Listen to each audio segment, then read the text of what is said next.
Peace and blessings, everyone. Brother Kyle here. Sunday evening, the original man and his money. Give it a few moments and see who wants to hop on with us. Of course, Brother Frank Muhammad should be joining me any moment. I hope that everyone is enjoying a peaceful day. Assalamu alaikum, Brother Jamil. Excuse me, Brother Jalil. Brother Jalil, how you doing, sir? Brother Christopher. Peace, family. So, yeah, I hope everyone's enjoying a peaceful day. And we're excited to delve into the dialogue this evening. The original man and his money. And we've taken up Brother Frank and I as a matter of discussion this evening. What is the birth record of gold? What is the birth record of said other than gold? So that's what we're going to dive into tonight as soon as Brother Frank Muhammad joins me on the stream. And we're going to start to talk about that. And what I realized is that, we're not trying to convince anyone or twist anyone's arm as it relates to gold, because everything has already been said. It's in Bible. It's in Quran.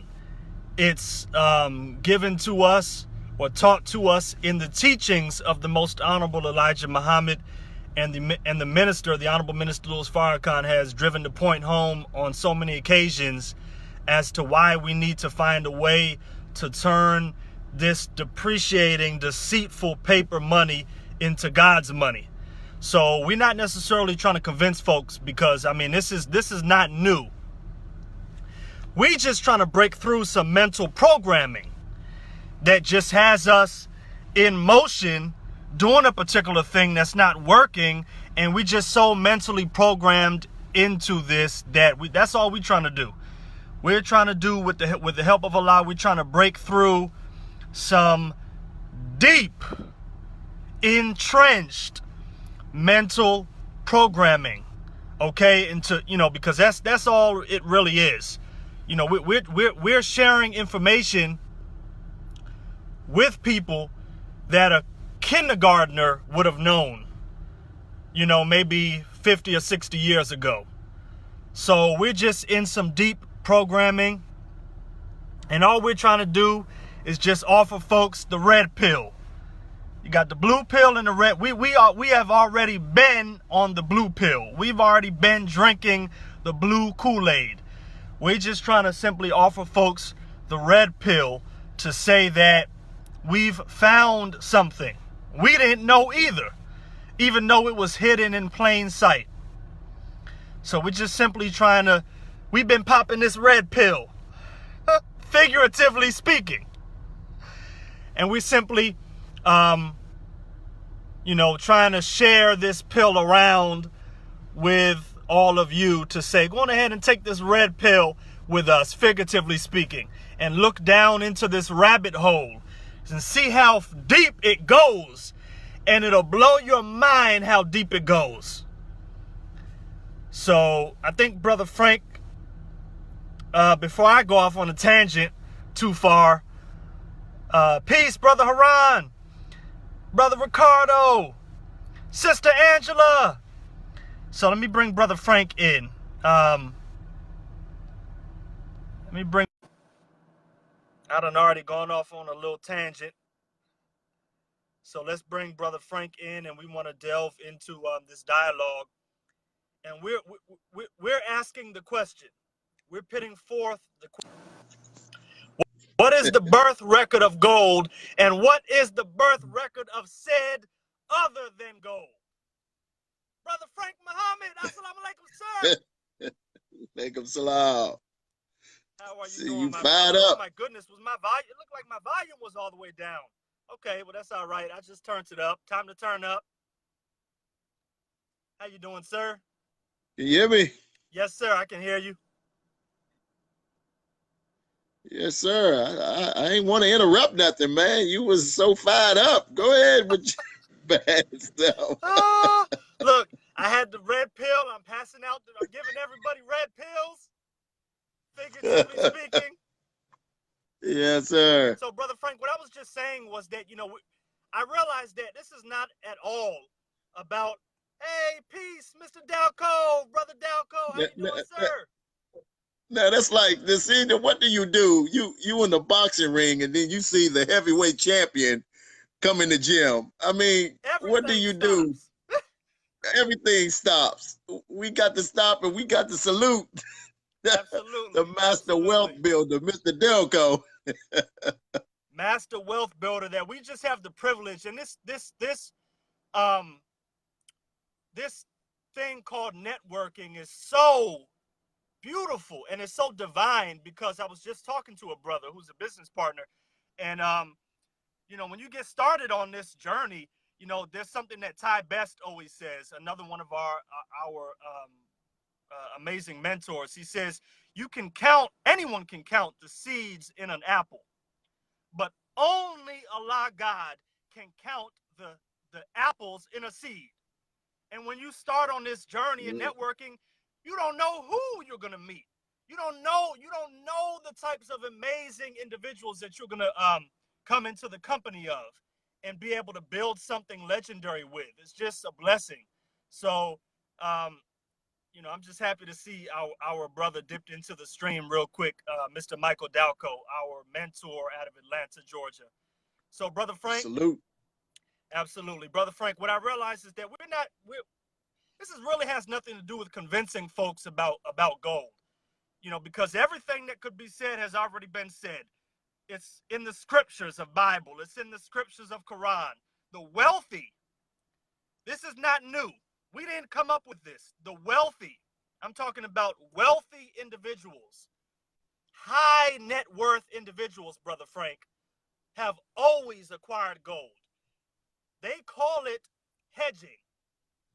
They call it hedging. And that simply means that with all of the paper assets that they have, they don't trust. So they say, I'm going to acquire gold to pit. Yeah, I got a lot of wealth, but I want it to be here for my children's children.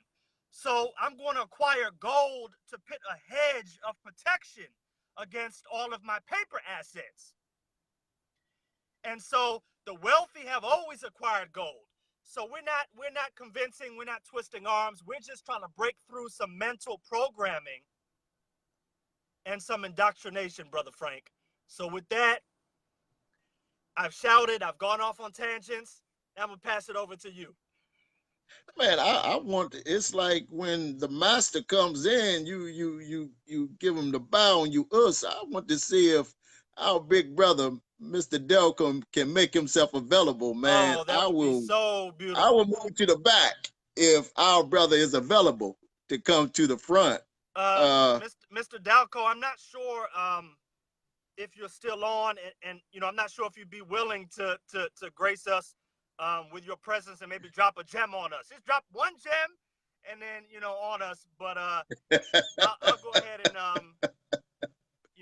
if at all possible. I'm not sure that. No, come on now. We gotta hear a word from you, my brother. If you would honor us with just a few words, Mr. Delco, just a few words. Cal, can you switch him in? Let me see. That's our upline. He can't say nah. That's what I do know. He can't say nah when we're asking, because he's such a super servant that he just playing, y'all. He don't mean nah, man. He don't mean that. He already Frank, I know. think I may have to drop you out for a second Drop me. to bring him Drop in. me and pull him in. Okay. I want to enjoy listening. Okay, so let me see. Let me see. Let me drop Brother Frank out for a moment and bring Mr. Dalcoe in.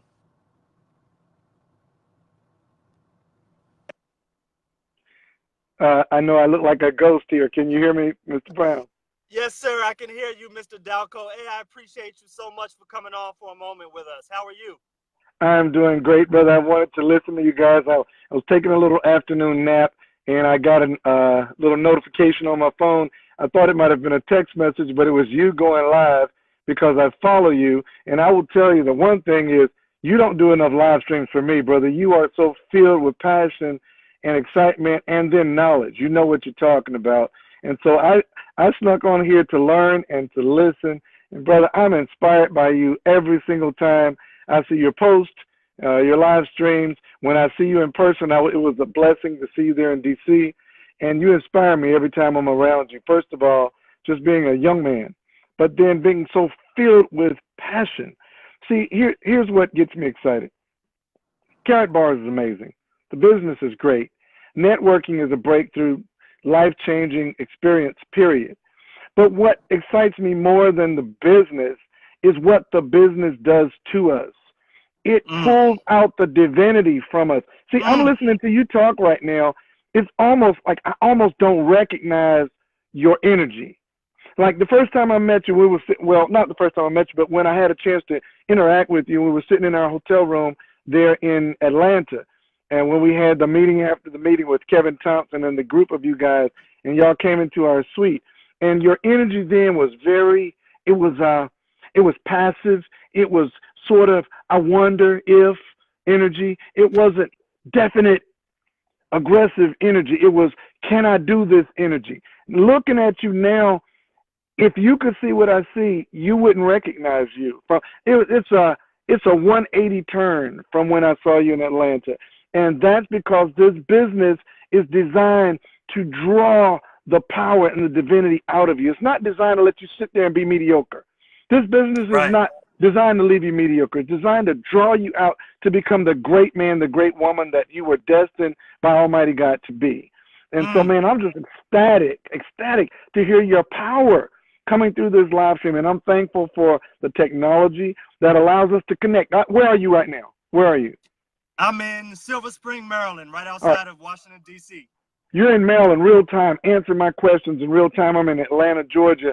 This technology was given to us for this very reason, so that we could connect with each other, but also let others that are in this live stream connect with that energy. Guys, look, when you get involved in what we're talking about, get back with Kyle. Let him know you need to get more information. See, I believe that y'all are hearing a clarion call that's bigger than what we're saying. I think that it's coded in our spirits. And when Kyle talks about what he talked about today, even if you didn't understand the business part, there's something that's ringing in your heart. And you're saying, I need to connect with that man. You do need to do it. And when you hesitate, you're actually cutting off your lineage. You're cutting off your legacy. When you feel that desire to connect with a person that ministers to your heart, you need to inbox Kyle and say, Kyle, tell me more of what you're talking about. Don't be scared. Don't be scared. Right. You know, I was talking to some people with Dwayne Taylor on a stream the other day. I said, don't believe us. Look at your own bank account and see if you're getting what you deserve out of life. Right. Don't worry about what we're saying. Just look at your bank account and divide the total by the number of years you've been a working adult and see if that's what you deserve as a son and daughter of the Most High. That's what you need to do.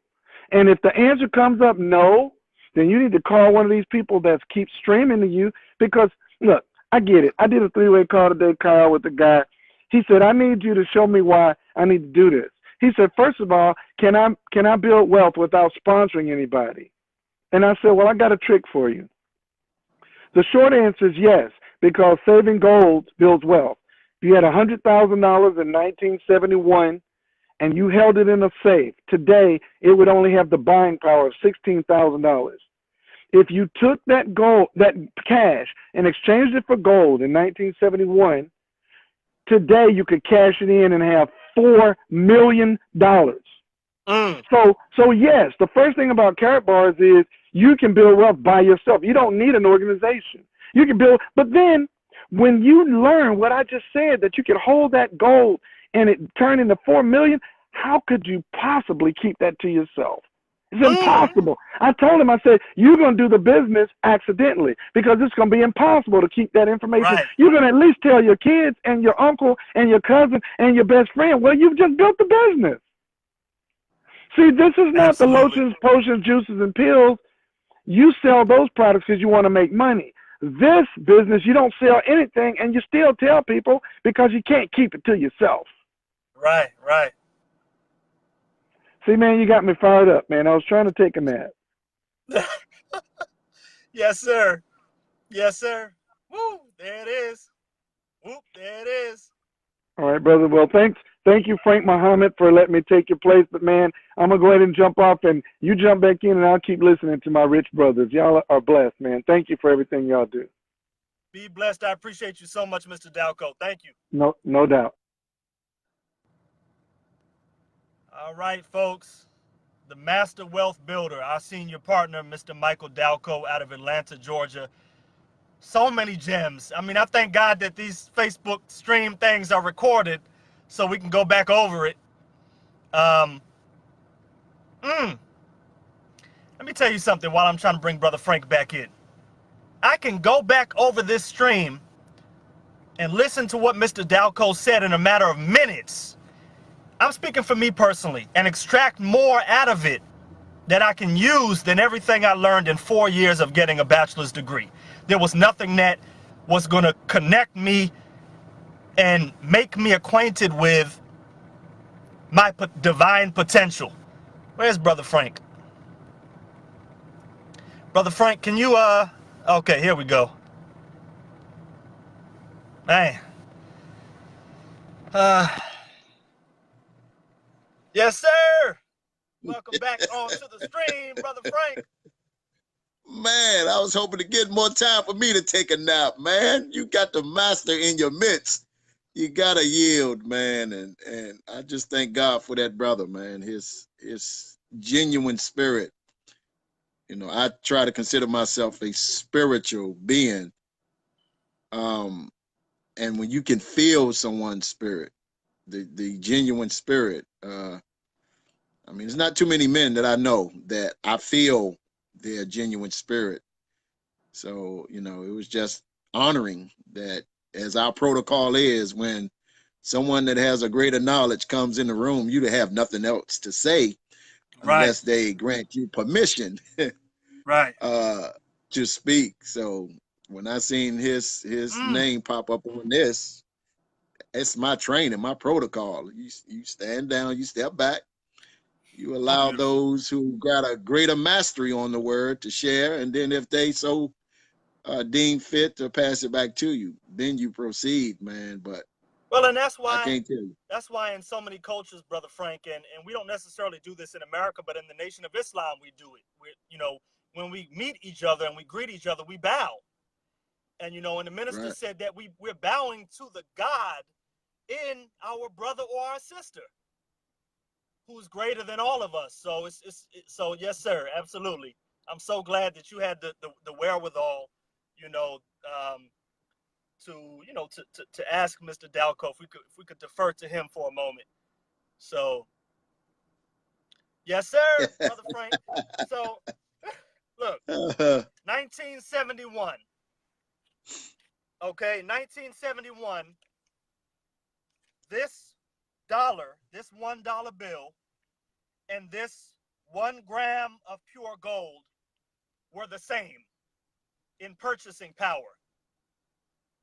Now,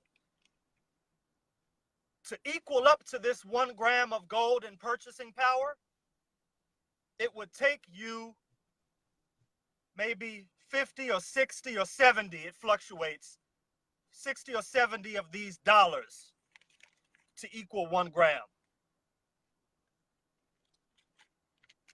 That's why the wealthy acquire gold. So we're just sharing with the masses something that the wealthy in their circles have always done.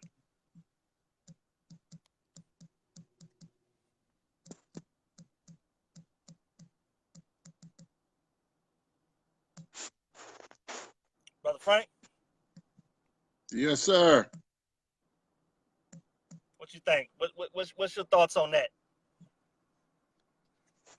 I'm sorry, brother. I made a mistake with our brother's spelling. I got so excited, multitasking.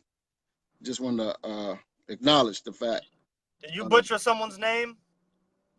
Man, you get crazy like that. You get excited. Man, it is what it is, brother Kyle, and you know it's we're doing what we do, and I know there's maybe some people that's like, well, why are they, wasting time in a live Facebook Live. Been doing this for a couple of months now. It's a ministry. I see it. I see this opportunity. I see it now. I can't speak for anybody else but for myself. I see it in a divine light. That's what I see. So can't nobody tell me what I see. Now, what you see is what you see, but I see it through a lens of divinity, meaning it's from the originator. Now, as we're taught, according to the Holy Quran, Allah knows best where to place his message. Right. So I can't dictate the vessel that Almighty God uses. I mean, that was probably the hang up of the people in the days of Noah. It was the vessel that God was trying to use to save them. It wasn't pretty. It wasn't no cruise ship. It was some boards and some nails. But even still, Noah had an obligation. In spite of how foolish he looked for 120 years, building an ark on dry land and inviting the people to come inside the ark. People not understanding that, that there was going to come a day where it would rain and things will fall, and things will fall to such a rapid, pace that it will cause a flood. Right. So it is in that same light that I see this opportunity that, Karatbars is an ark. It's an ark of protection financially. And if you're understanding that you're an American, everything, is determined by, the financials of an individual. Right. Then we're inviting people into an ark. So, of course, I'm not begging. I'm not trying to convince anybody. It's a ministry that you are compelled to do. There's a lecture that the Honorable Louis Farrakhan did called Beating Prophecy. And he, was coming out of the lessons, but then he went and kind of gave a scenario that if you knew that a brick was going to fall from a building, and at the rate of speed that that brick will fall, that if it hits someone, it will kill them on impact. Right. He said, in that, you have three choices. If you know it ahead of time, you got three choices. He said, the first choice, he said, is rather selfish, but he said, but you can say that, well, I'm not going past that building because I know that that brick is about to fall. He said, that's rather selfish, but you can beat prophecy for yourself. Then he said, you can go to the owner of the building and warn the owner that his building is in disrepair. He said, but you can't dictate whether the owner hears your appeal or not. Wow. So he said the most reasonable thing to do is to stand off from the building, but then warn people as they come by. So if the most honorable Elijah Muhammad said that the dollar will eventually crash, that's serious. So if I see a way in which we can escape that through the building of a righteous portfolio, as we've been taught, that the wise among the human family, they build by the acquisition of land. They build their ark of protection by the acquisition and establishment of business. And they secure themselves and build their ark of protection by having gold. Right. Right. The righteous So portfolio. the righteous portfolio is the way out from under what has been prophesied, not just by the most honorable Elijah Muhammad, but by the economists of this world. It's just a matter of what conversation you're in. So, Noah just had to endure what he had to endure. And certainly, you don't want to say, well, I told you so when it comes to something as severe as life and death. But I don't see any robbery. I don't feel like I'm wasting my time just getting on this technology and talking to my brother, because all we're doing is having a conversation. We just allowing other people to listen in on the conversation. So it's an actual fact. It's math. It's not emotion. It's the reality that we got some wickedly wise people that have, deceived the whole world. And when you're talking about a Satan that the scripture says will deceive the whole world, well, it's not the image. We kind of thought as we came into these teachings that understanding, who Jesus was and that he was an original man. He was, born in Egypt. I mean, outside of Egypt, but when he, had to escape the death plot, he went into Egypt and hid. Right. Well, the people in that territory are dark complexion. So you say, well, okay, I overcame that. I no longer believe in the false image, the European image that was taught to me all the days of my life. But there's some other nations that their deity looks like them. Right. So if someone is going to be an arch deceiver, then they have to find a way to get in the life of everybody, regardless of race, creed, or color. Right. And we just saying the way that this arch deceiver has affected and impacted the lives of everybody is through this fiat money, these central banks that are pretty much in every country but a few. So we're talking about, we see something. And if I seen someone coming at you, my brother, and anybody that looks criminal and look like they're about to do something mischievous, I believe that I have the character and the genuine concern to warn you, watch out. So this is what this is all about. Gold appreciates, the dollar depreciates. So if you are not saving in gold, then you're going to work longer and harder for less as the years go by.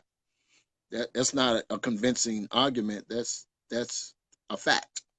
Right. And everybody can bear witness to that. So this is what it's about for me. Well, Brother Frank, we've talked about it before, but um, all of the leading economists, they did some research over an extended period of time, and they published a document. They published a report called "The Road to Zero Wealth," and the road to zero wealth, according to these economists, it means that what they're saying is that Black America is on a road to zero wealth in 30 years, by 2050, which is in 30 years.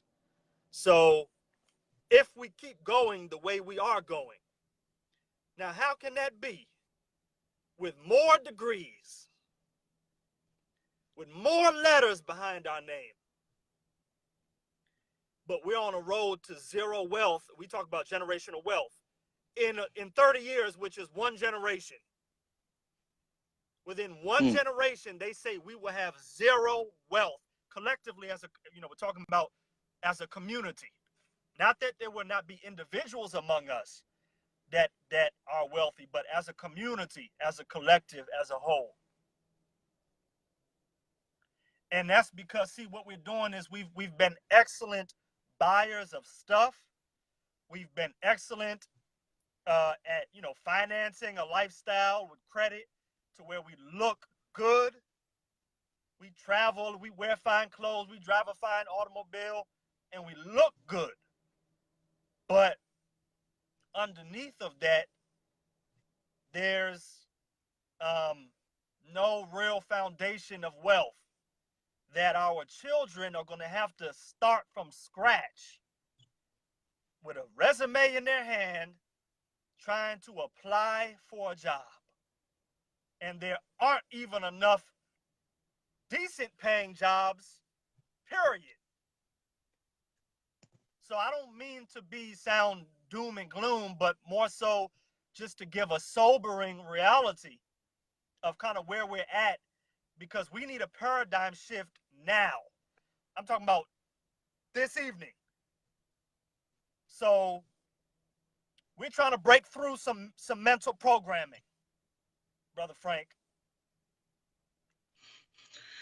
I mean, the most honorable Elijah Muhammad, brother, talked about a war. His war was against poverty and want. You know, the scriptures speak something, and someone can kind of give me the actual scripture, but it says we war not against flesh and blood, but against principalities and powers and the rulers of darkness, to that effect, and spiritual wickedness in high places. So his war is against poverty and want, because poverty is a condition that people are put in. And they're put in that because wealthy people have agreed. But the only way that you sustain greed is that you have to, you know, somebody has to suffer. Somebody has to be in poverty. And brother, the work that I do, you know, I'm a contractor here in DC, and I do violence interruption. And the more I go out into these impoverished communities, you know, my along with my team, our job is to go into some of the most impoverished communities on a daily basis and engage the community and really try to touch our young brothers, to get them to, you know, to see possibility and to see a future, and empower them so that violence is not the reaction every time that there's confrontation. Right.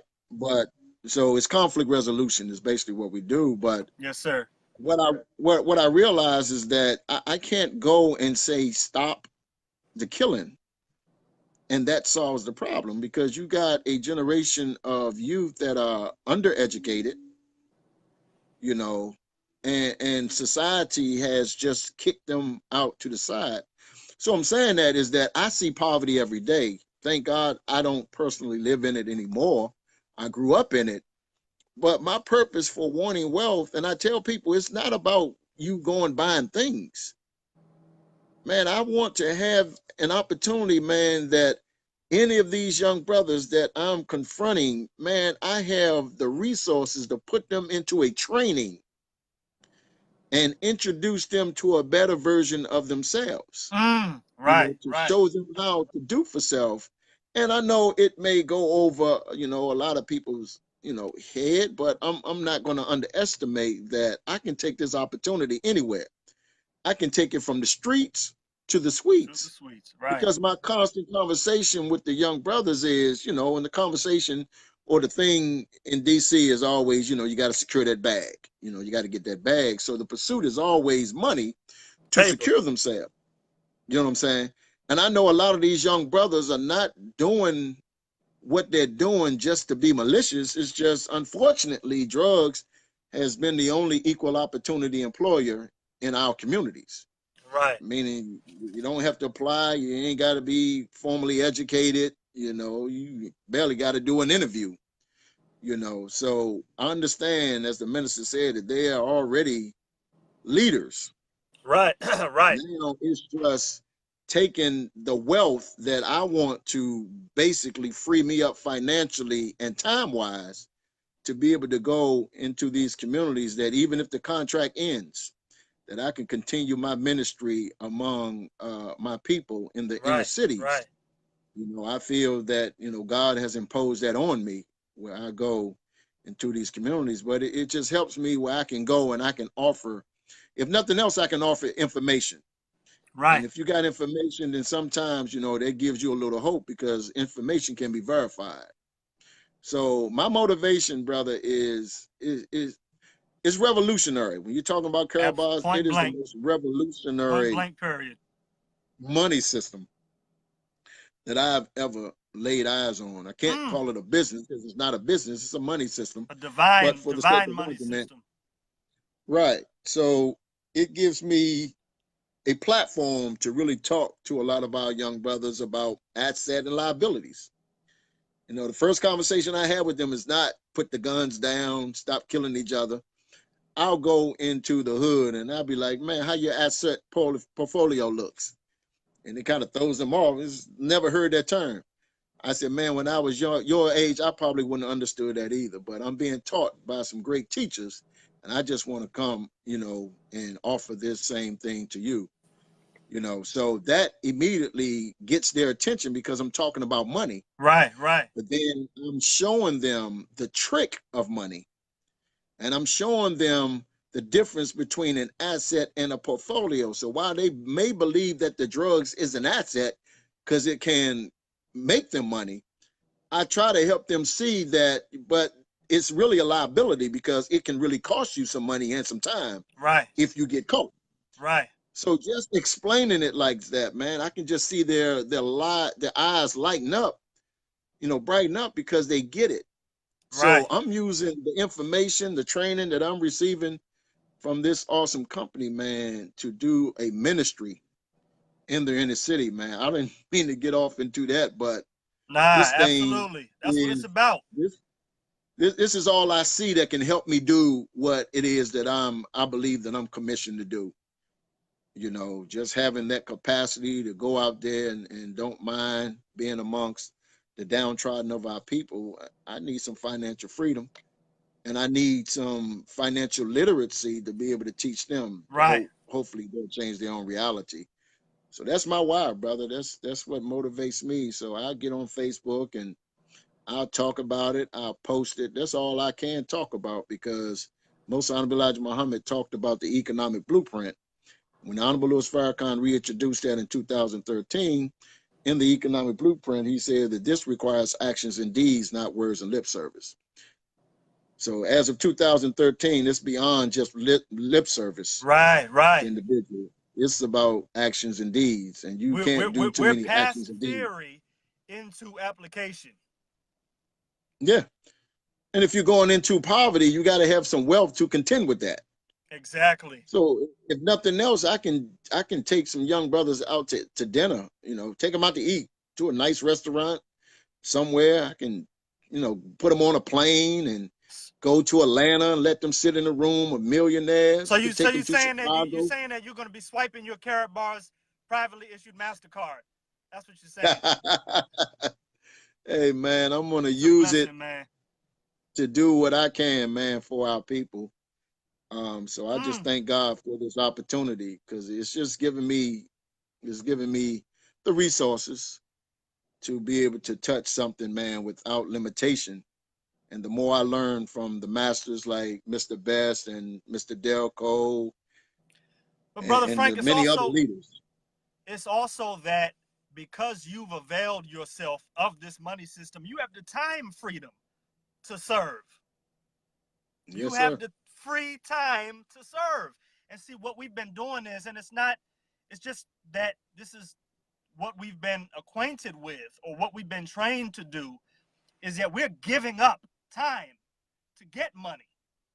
When we're saying that if you have a money system that affords you an income, you can get your time back.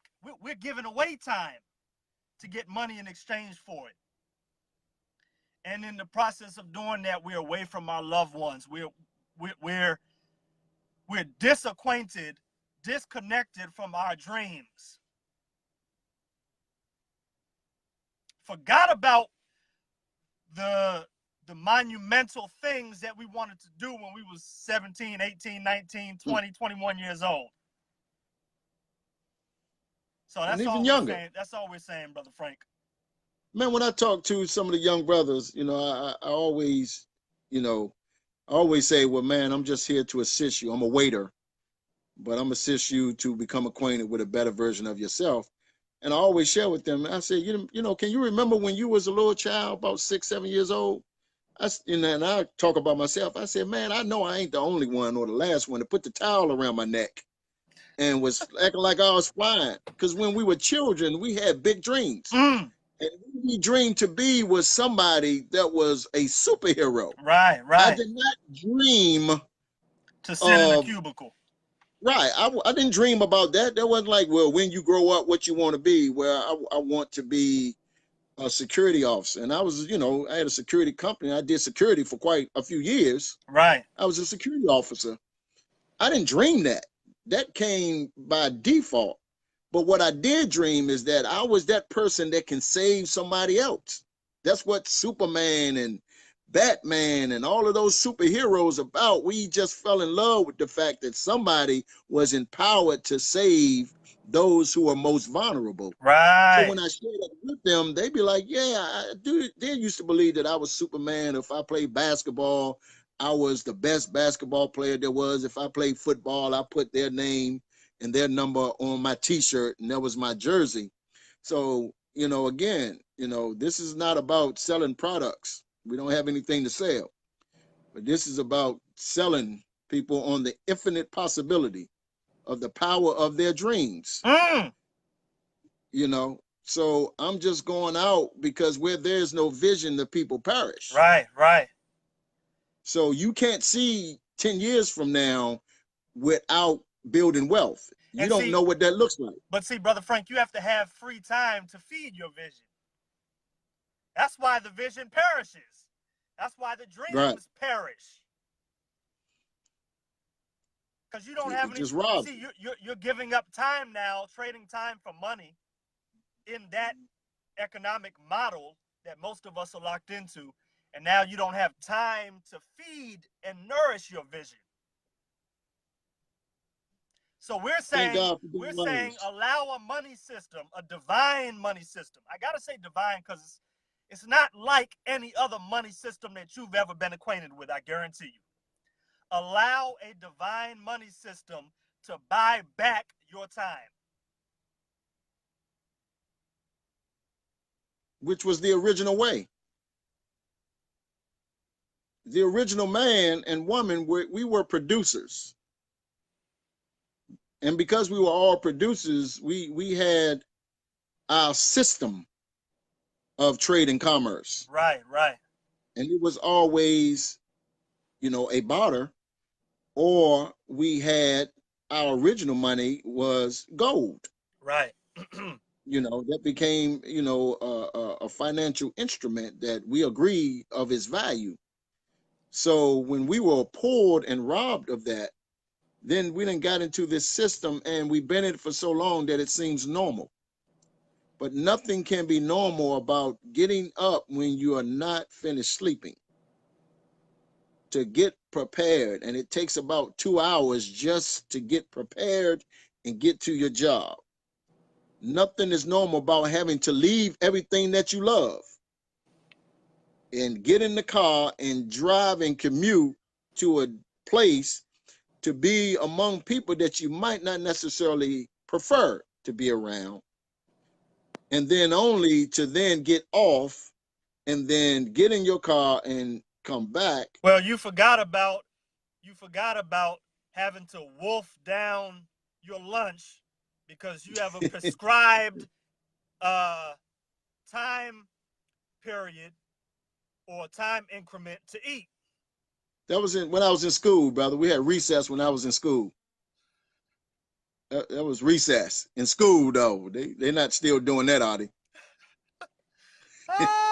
No, they're doing that, Brother Frank. It's oh man! And see, the thing is, it's become normalized, and so you see. Here's the thing with the human mind. And it's almost scary. It is scary. Anything can become normalized for a human being. When our ancestors were enslaved, and the slave master killed the parents, the Most Honorable Elijah Muhammad taught us that the first of our people that came over here were free. So it was very difficult to enslave them. So the slave master, Brother Frank, killed the parents and reared the children. And that condition became normalized. That's what's scary, is that if you condition a person's mind, almost anything can become normal. So it takes something new, a new seed to be planted in a person's consciousness to break up that old mental programming. to say that, no, that's not normal. You're not Right. supposed to have 30 minutes for lunch and wolfing down your food and got indigestion and taking Tums and whatnot. Right. So, I mean, just look at the journey that they've taken us on, and we got short-term memory. I mean, we really don't remember long, but it's like, who is knowledgeable that prior to 1971, that, you know, the money was backed by gold. right, right. But now it's like, you know, we understand it. It's like a receipt. It's like going to the cleaners. They give you a claim check, and, you know, it's to say, well, I got these goods under your care, and when I come back after they're ready, you know, I can get it. So you just think from 1971, when Nixon removed America off of the gold standard, Right. then how many people think that just receiving a piece of paper Is money. with you're right, it's just normal, that's acceptable. And then it became normal because the government was able to impose their authority and say everybody got to acknowledge this as money, so everybody got to use it. Right. But the problem is when people from among the oppressed says, no, this is not normal. Right. And then they begin to think, and then they begin to challenge other people to think. And then, Oh, Brother Frank was dropping too much fire, I guess. They dropped him off the stream. So we'll see if we can get Brother Frank back in here. Although I know we're getting ready to wrap up in a moment, because we want to prepare to jump on this training that we have, this online session that we have coming up in a few minutes. Let me see if I can get Brother Frank back in here. There you go, Brother Frank. yes, sir. So, man, let's get back to normal, brother. Let's get back to normal. Let's get back to passing something down to the next generation. It cannot be normal that we send the next generation into more poverty. Right. That's the norm, that we say, I can't take it with me, so I'm going to spend it all. Well, it's not Right. about you. You can't take it all with you, but you can leave it for a cause if you don't have family.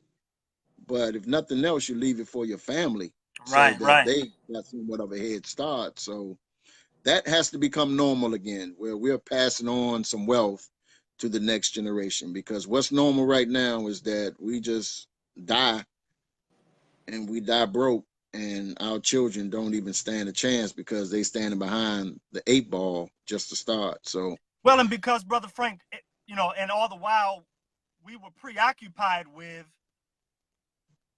things like a good job and a good credit score that are good, but that are not willable parts of your estate. and that's the selfishness. Right. I don't want to. That's my credit score. But again, that serves my benefit, but it's not willable. I can't pass that on. Right. You know, so they kind of make it the thing where you're successful if you got a good credit score. Well, we're taught, according to scriptures, that debt is slavery. Right. And a person can always charge you the usury that is unlawful according to the laws of Islam. They can charge you the usury because you don't have the means. So you borrow wealth from somebody else, but it puts you in debt. So yeah, a good credit is good, but it's selfish. It's for you. Right. We're saying wealth is for you and your children's children, or a cause in your community, right, or just something that you're excited about that you can pour in some money without devastating your own personal economy. So yes, that got to become normal, that we are not selfish. And I thank God for this industry called networking, because it brings you outside of the selfishness. Right. Oh, man. It delivers you from being so concerned about yourself, man. It's a beautiful thing. As Mr. Dalcoe always says, man, money just allows you to be human again, to be sensitive to the needs. But as long as we're in the rat race just trying to survive ourselves, we don't have the capacity to think about somebody else, let alone even try to do something for somebody else. Man, I used to hold my breath, brother, in closing. You go and, in our work, we always talking to people, the youth. And it's a common question, man, where they ask, well, man, I need a job. Can you help me get a job? And it used to be embarrassing that I really had nothing to offer that individual other than a word. Right. But now I'm excited because I can offer them a money system. Regardless of what your educational background is, no matter what your criminal background is, I can offer you, if you can discipline yourself to save $2.30 a day, $2.50 a day. Right. Man, as much as our youth promote labels, I mean, we always got the Haley Hassie on, and we got the new Nikes. So we're always promoting somebody else's product. Right. If we can just open up our mouth and say, hey, why don't you save something for your children? Why don't you save something for your children? All we got to do is say, man, why don't you save something for your children? How can somebody argue against that? Right. Saving Right. something for their children. So that's always my approach. Hey, you ever consider saving something significant for your children? Can't nobody say no to me. You ask them that. It's like, yeah, but they just never thought about it. So we're saying here's the best way to save something significant for your children's children. Not just your children, they may be adults, but man, your grandchildren, you want to make sure that they stand a chance when they become adults. Absolutely. So that's it, my brother. Brother Frank, man, I appreciate you so much, Brother Frank. We're going to go ahead and close out the stream. Thank you all that are that hung with us on the stream, and were with us. Again, I appreciate Mr. Dalcoe so much jumping on the stream. For those who may just be getting on, we're sharing this divine wealth building system of Carat Bars International. So it's very simple. We save gold, we share it with our loved ones, and it affords us an income. And so, if you're interested in learning more, then by all means, connect with me, connect with Brother Frank, or connect with whoever may have shared this with you and get back with them. Okay, so peace and blessings, everyone. Have a peaceful evening, and we'll be seeing you soon, God willing. Peace. Peace.